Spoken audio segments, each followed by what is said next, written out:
Hey friends, welcome back to another adventure. Today we're at Wayne Gretzky Estates Winery and Distillery in beautiful Niagara-on-the-Lake. We're visiting in both the winter and the summer to see what each season has to offer.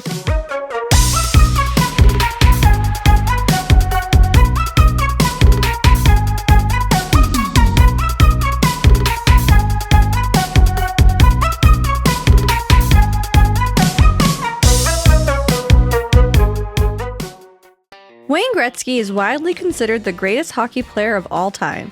He's so legendary that he's simply known as the Great One, holding 61 NHL records, including the most goals and assists in hockey history. Wanting to channel that same greatness into a new passion, he partnered with local winemakers to launch his wine brand in 2007, inspired by childhood memories of watching his grandfather press grapes. The brand evolved over the years. In 2011, it was acquired by Andrew Peller Limited.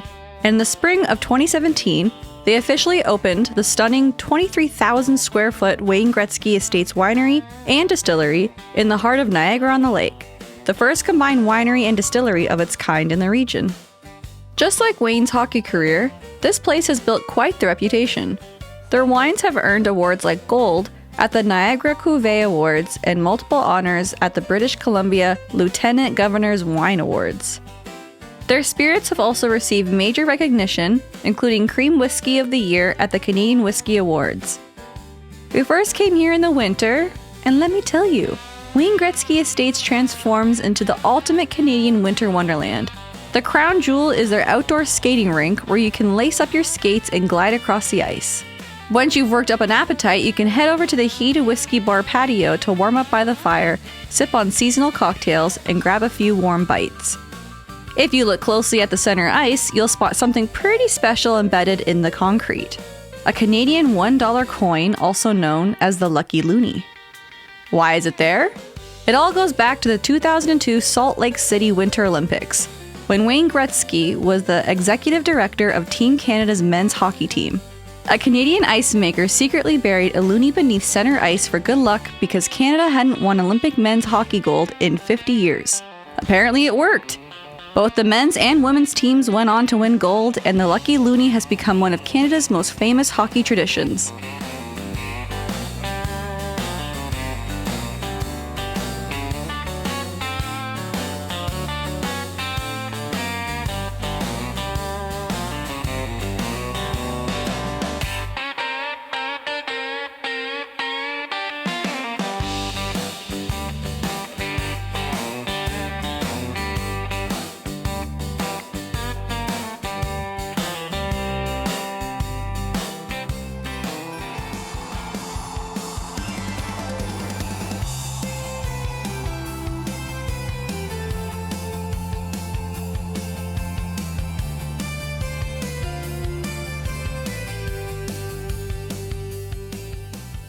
Now that you know a little bit about Wayne Gretzky and why this place is so cool, let's start with the rink and the whiskey bar patio menu.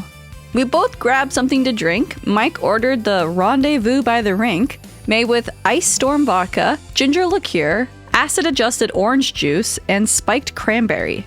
Getting a cocktail on a freezing winter day is certainly a choice, I'll say that.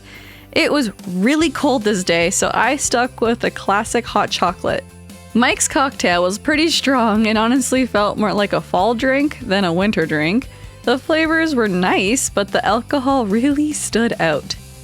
My hot chocolate, on the other hand, was exactly what I needed, rich, creamy, and perfect for warming up. These are actually called spiked hot chocolates, and it's called that because you get to choose a flavored cream. I just went with the original, but I was really tempted to try maple pecan. The drinks were really tasty, but definitely on the more pricey side. For food, we both ordered hot dogs. I got the veggie hot dog while Mike went with the bacon-wrapped hot dog topped with jalapeno cream cheese and green onions. They come out plain and you dress them up yourself at the condiment station. We both agreed that the buns were not very good. They were really dry. The hot dogs themselves were fine, but for the price, we expected something a little better. They ended up being pretty mediocre. General admission to skate on the Wayne Gretzky Estates backyard rink is just $5 per person. If you need skates, rentals are available on site for $10, which usually includes a helmet, They do have a limited number available though, so if you own skates, I'd definitely recommend bringing your own. Wine club members can sometimes receive 50% off admission and rentals, although they can vary depending on the season. One thing we did notice is that the ice could use a little more maintenance.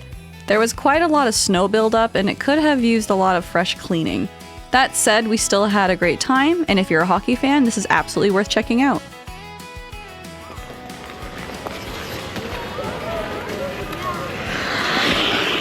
Go Leafs, go.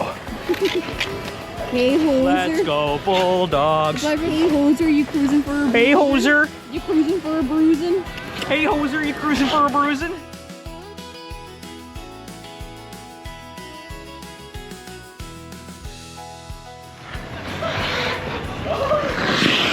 Hi, puppy. Hi, puppy. Hi, puppy. Puppy.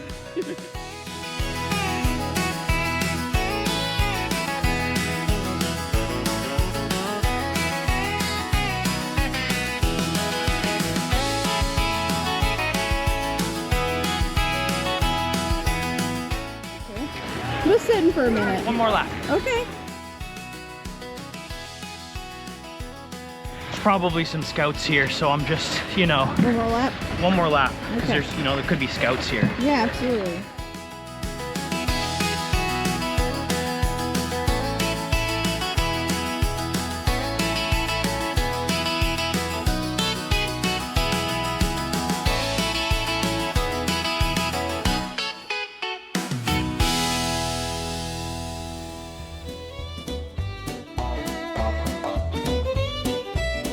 Now let's jump ahead to summer because Wayne Gretzky Estates completely transforms.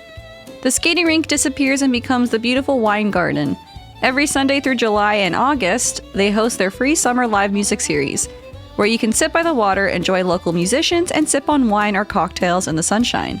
Chef Mo also fires up the barbecue smokehouse for the season, and if you're looking for something a little more upscale, you can book one of their multi-course Gretzky Summer Dinner Series events.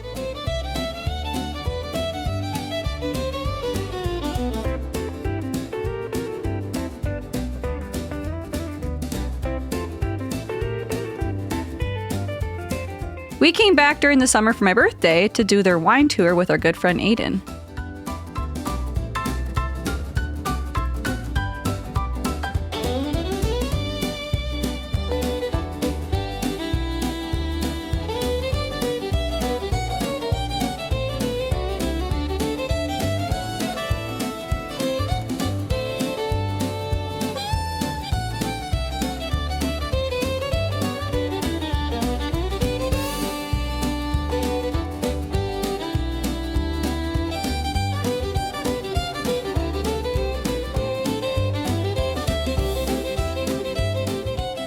Our tour guide was named Alex, and he started us off with a tasting of their Baco Noir.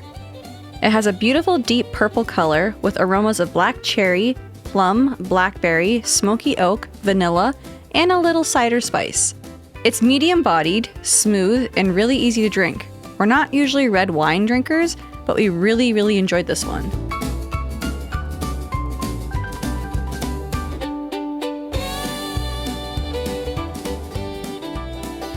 Our next tasting gave us a choice between Wayne's favorite Pinot Grigio or the Red Cask Whiskey.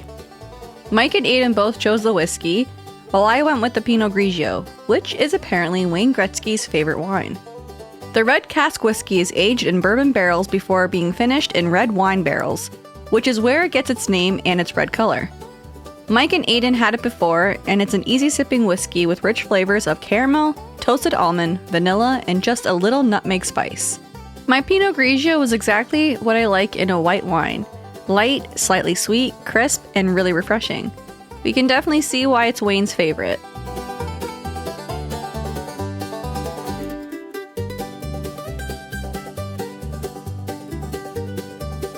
Next, Alex took us into the distilling room, where it was noticeably warmer. He walked us through the equipment, explained the distillation process, and showed us how everything comes together behind the scenes.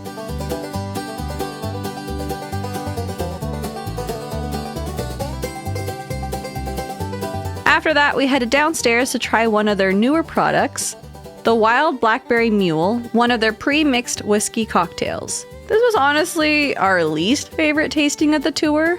We can definitely understand why people would enjoy them, and Alex mentioned this was one of his favorites. They offer lots of different flavors, but for us, this one was just a little too sweet and too sour. It smelled fantastic, but the tartness was a bit overpowering. It definitely wasn't bad, but compared to everything else we tasted, it landed at the bottom of our list.